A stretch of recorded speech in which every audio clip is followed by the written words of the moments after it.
পূর্বে যিনি সৌদি আরবে বারবার গিয়ে যিনি অক্লান্ত পরিশ্রম করে এই কাবার ইমামকে আমাদের জন্য করেছেন,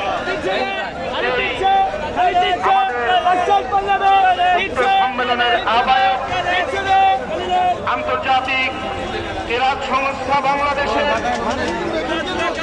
মহাসচিব মুহতামিম মাদ্রাসা উম্মুল কুরআন উলুমুল কুরআন বাংলাদেশ,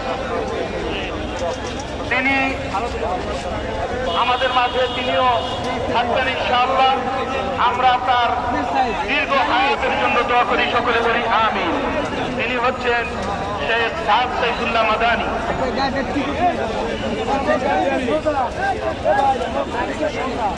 الآن يتلو أمامنا آيات القرآن الكريم